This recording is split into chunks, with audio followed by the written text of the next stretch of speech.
నమస్తే అన్న. నమస్తే అన్న. మీ పేరు? నా పేరు రవీందర్ రెడ్డి అన్న. ఏం చేస్తుంటారు? నేను జనరల్ స్టోర్ రన్ చేస్తూ ఉంటాను.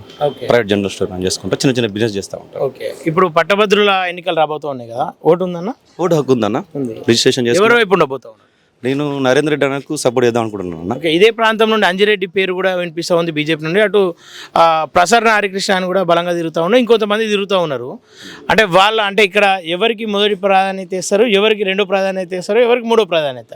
అంటే అన్న నాది కరీంనగర్ అన్న. నేను మరి ఇప్పుడు మీరు చెప్తే వింటున్నాను, అంజిరెడ్డి అనే పేరు కానీ ఇంకోటి ప్రసన్న కృష్ణ అని ఏదో మీరు చెప్పారు. మేము వస్తూ ఉంటే ఫ్లకర్స్ కనిపిస్తాం. అదే అంటే ప్రసన్న పేరు నాకు కరెక్ట్గా తెలియదు, వాళ్ళు ఎవరో ఎక్కడి వరకు తెలియదు.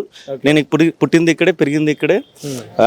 మన నరేంద్ర రెడ్డి గారు బాగా పరిచయం మనకి, ఇక్కడ తిరుగుతూ ఉంటారు సార్, మామూలుగా జనరల్గా కూడా తిరుగుతూ ఉంటారు. ఈవెన్ కరోనా టైంలో కూడా పేదవాళ్ళకి చాలా హెల్ప్ చేశారు, అన్నదానం చేయడం. మా ఏరియాలో కూడా రైస్ బ్యాగ్లు ఇవ్వడం నేను చూశాను, నా కళ్ళతో చూశాను.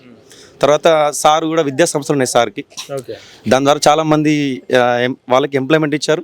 నేను మామూలుగా మా రిలేటివ్స్ జాయిన్ చేద్దాను వెళ్ళాను.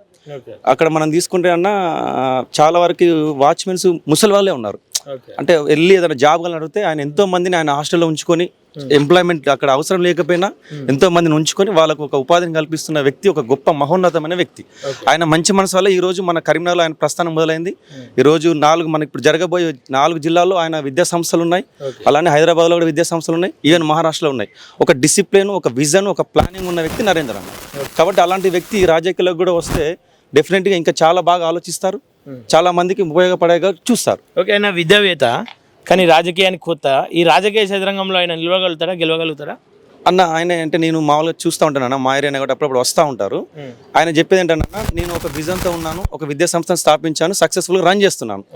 ఆయన అంటే ముందు ఈ మధ్యన ఆయన కాంగ్రెస్ చేరారు. కాంగ్రెస్ చేరక ముందు కూడా ఆయన ఒకటే చెప్పేవారు. ఏం చెప్పారంటే, గ్రాడ్యుయేట్స్ యొక్క ప్రాబ్లమ్స్ ఏంటో దానిని సాల్వ్ చేయడానికి ట్రై చేస్తున్నాను, దానికోసం 100% పోరాడతాను.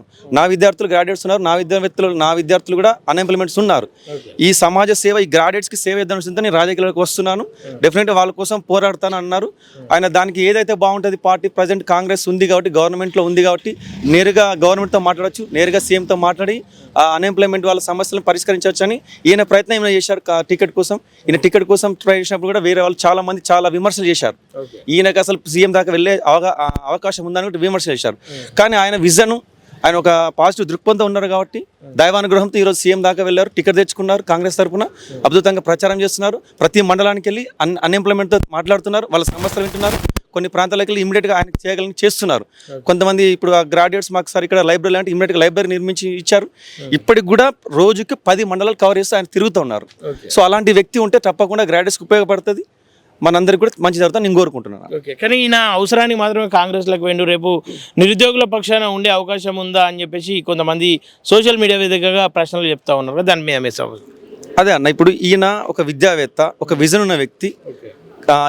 ఏ పార్టీ అయితే మనకు ఈ గ్రాడ్యుయేట్స్కి తొందరగా న్యాయం జరుగుతుందో ఆలోచించి కాంగ్రెస్కి వెళ్ళాడు. ఈయన విజన్ చెప్పాడు, సార్ నేను ఒక ఈ సంస్థలను రన్ చేస్తున్నాను, ఒక గ్రాడ్యుయేట్స్ గురించి నాకు పూర్తి అవగాహన ఉంది, వీళ్ళ సమస్యల గురించి పోరాడాలి అనుకుంటున్నాను, మీ పార్టీ అవకాశం ఇస్తే ఇంకా కొంచెం నేను గ్రాడ్యుయేట్స్ చేయగలను, ఇటు గ్రాడ్యుయేట్స్కి ఇటు ప్రభుత్వానికి నేను వారధిగా ఉంటానని చెప్పాడు.